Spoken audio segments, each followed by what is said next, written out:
За ингээд бүгдээрээ дараагийн нэг чухал ойлголт болох цахилгаан хөдөлгөгч хүчний тухай авч хэлцээ. Цахилгаан хөдөлгөгч хүчийг байнга ингээд бичээд байх нь их урт үг учраас өөрийг нь товчлоод CHH гэж товчилдог байна.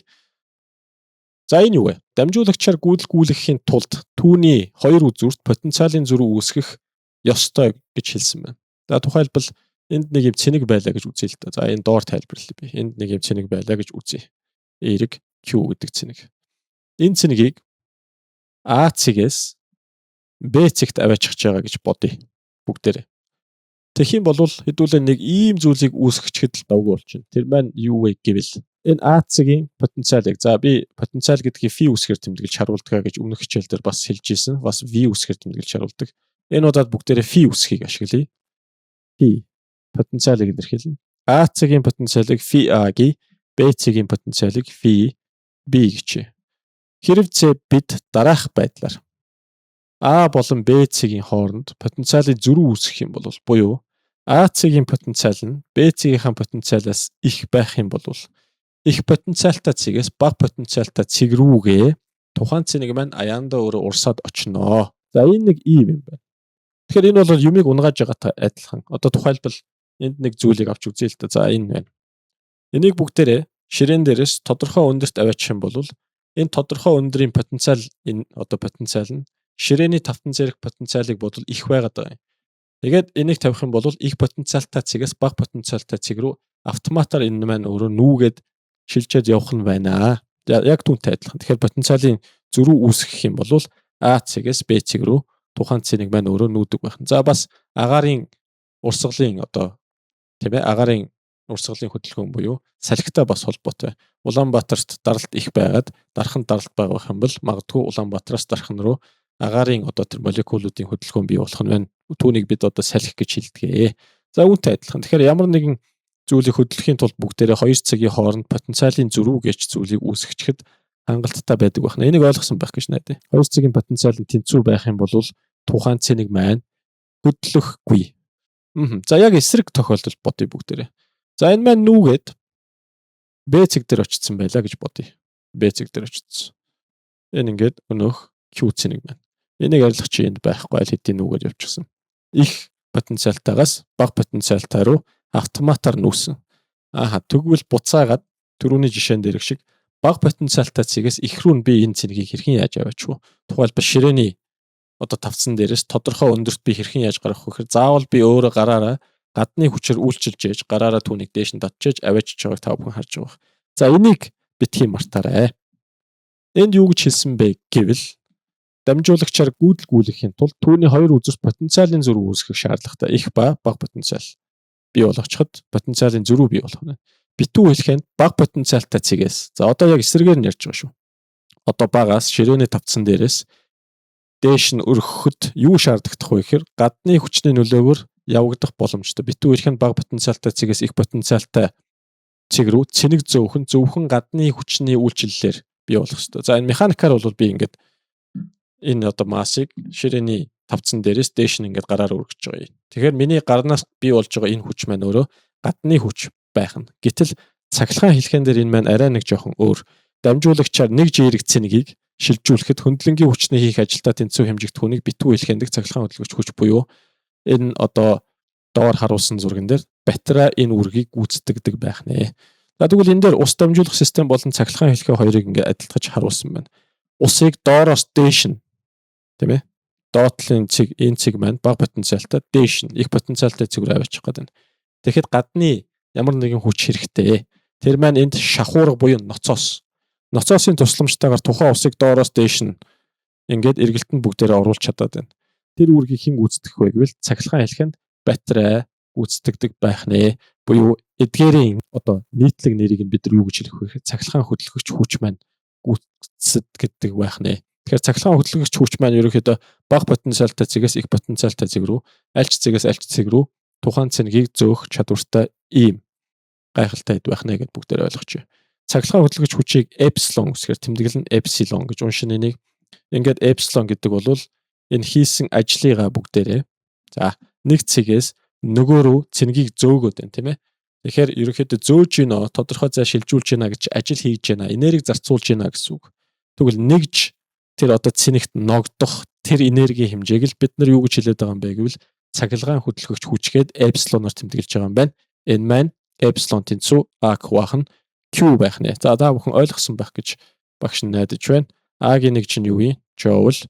Q-гийн нэг чинь кулон. Joule-ийг кулонд хуваавал энэ маань вольт гарна. Тэгвэл цахилгаан хөдөлгөгч хүчний C систем дэх нэг чинь вольтоор хэмжигддэг байх нэ гэдээ бүгдээр ойлгоё. За цахилгаан дээр мэдээж яригдахгүй болвол одоо болохгүй ийм хоёр чухал сэдэв байгаа. Тэдгээр маань юу вэ гэвэл эсэргүүцэл ба Омын хууль байдаг. Эсэргүүцэл гэж юу юм бэ? За эхлээд ямар ч үсэн энэ тодорхойлтыг нь уншчих. Цэнэгийн эмх цэгцтэй хөдөлгөөнд дамжуулагчаас учруулах саадаг эсэргүүцэл гинэ. Бүгдээрээ металлынхаа одоо тэр оронд тор загварыг бодоод үзье тийм ээ. Занглаан дээр нь эерэг ионууд байсан. Тэрний завсраар хэн гүйжсэн бэ гэвэл чөлөөтэй электронууд гүйжсэн. Оронд тор. За тэр занглаан дээр байгаа эерэг ионууд нь хэтэрхий ойрхон байх юм бол чөлөөтэй гүйж байгаа электронууд маань тэдгээрийг мөргөөд байна гэсэн үг. Илүү шүгүү байх юм бол илүү их мөргөлт, илүү хол байх юм бол илүү бага мөргөлт. Чөлөөт электронны хөдөлгөөнийг эсэргүүцэж байгаа энэ зүйлсийг бид нар юу гэж хэлдэг вэ гэхээр тухайн дамжуулагчийн эсэргүүцэл гэж хэлнэ.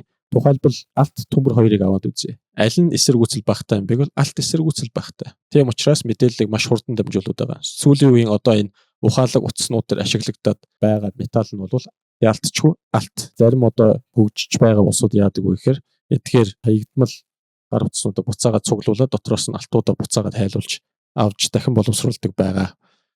Физик үүднээсээ алт яагаад үнэтэй юм бэ гэвэл эсэргүүцэл багтаа юм байна. Төмөр эсэргүүцэл ихтэй. За тэр утгаараа бүгдээрээ нэг зүйлийн тухай ярих хэрэгтэй. Алт төмөр хоёрыг ялгаж байгаа нэг зүйл нь юу вэ гэвэл хувийн эсэргүүцэл юм аа. Хувийн эсэргүүцэл. Хувийн эсэргүүцлийг Rawls-гээр тэмдэглэнэ. Хувийн эсэргүүцэл. За тэгээд хувийн бус эсэргүүцлийг олоо гэх юм бол хувийн эсэргүүцлийг тухайн дамжуулагчийн уртаар үржүүлээд хөндлөн огтлолынхон талбайд хувааж өгч олдог байх нь. Үүнийг ойлгоход бол багш нь дараах дамжуулагчийн зургийг одоо зурж байгаа тайлбарлаж өгье. За энд нэг юм дамжуулагч байлаа гэж бодъё бүгдээрээ. Энийг түрүүнийх шиг ингээ хөндлөн огтлолтойгоор сайхан зураад өгч. Урт гэж алийг хэлээд байгаа юм. Тэгэхээр дамжуулагчийн нэг зүрээс нөгөө үзүр рүү та бүхэн хэмжээд үзэхэд ямархан урттай байгаа. За тэрийг л хэлж байгаа. Тэр бол ойлгомжтой. Энийг элэр тэмдэглээд байгаа. Дээрх тэгшгэлт. Тухайн металл маань дамжуулагч маань хэрэг эсэргүүцээд байгаа.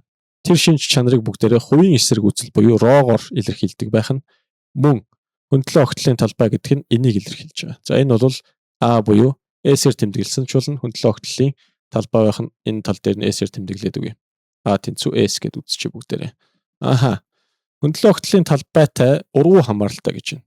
Хөндлөн огтлол нь их байх тусам эсэргүүцлийн хэмжээ багасах нь байна. Үүнийг юутай одоо зүүрлэж болох вэ гэвэл бүгдээрээ завсарлагаантай зүүрлэж болно. Танаа сургуулийн коридор байлаа гэж бодод. Тэр маань миний дамжуулагч гэж бодчихъя. За коридорын талбайг нь хөндлөн огтлолын талбай гэж бодчихъя. Завсарлагаан болохоор үнэтэй хүмүүстэй зүрхэд жоохон хэцүү байдаг тийм ээ. За тэгэхээр тэр маань эсэргүүцэл ихтэй болж байна. Хонх зуглаа, хичээл орлоо, бүгдээрээ физикийн хичээл рүү дахиад орлоо. Яасан хүмүүсийн тоо багассан, мерсэр хүмүүс ажиглагдана. Гэхдээ коридороор явах нь тухтай байх болно. Өөрөөр хэлбэл эсэргүүцэл багасчлаа гэсэн үг. За түүнтэй адилхаж бүгдээрээ болох юм. Урт байх тусмаа эсэргүүцэл нь ихсдэг байх нь эсэргүүцлийн нэг чинь C системд Омоор илэрхийлэгдэх бол хувийн эсэргүүцэл нь Ом метрээр илэрхийлэгдэн урт метр хөндлөн огтлолын талбай гэж байгаа учраас метр квадрат гэсэн ийм нэгжтэй байх нь үндсэндээ бол R тэнцүү Ро L хуваах нь S гэж бас бүгдээрээ тэмдэглэж болно. Нэг зүйлийг санах хэрэгтэй. Тэр маань юу вэ гэвэл за энийг арилгач дүр. Температур өсөхөд эсэргүүцэл ихснэ гэсэн байна. Температур өсөхөд эсэргүүцэл ихснэ. Яагаад?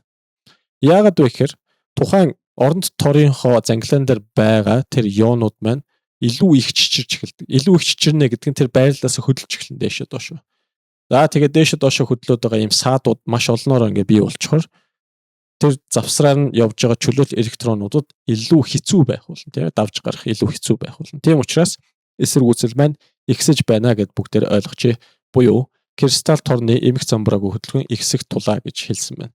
Зарим материал бага температурт эсэргүүцлээ бүр мөсөн алддаг. Температурыг нь багасгаад байх юм бол тухайн материалын эсэргүүцэл нь 0 болдог байх нь. За тэдгээрийг бид нар юу гэж хэлдэг вэ гэхээр энэ үзэгдлийг хит дамжуулалт гэж хэлдэг байх нэ. Эсэргүүцлийг ингэж тэмдэглэдэг хэлэхэд бүгдээрээ. За ерөнхийдөө нэг юм дөрвөлчин зураад дээр нь R үсэг тавьчих нь байна. За ягаад R үсэг тавьд юм бэ гэдгийг бүгдээрээ авч хэлцээ. Resistor, the resistance ч юм уу. Эсэргүүцэл гэдгийг бол resistance гэдэг. Тийм учраас R үсгээр эхэлж байгаа учраас бүгдээрээ R-аар тэмдэглэж харуулдаг байх нэ гэд бодчихъя.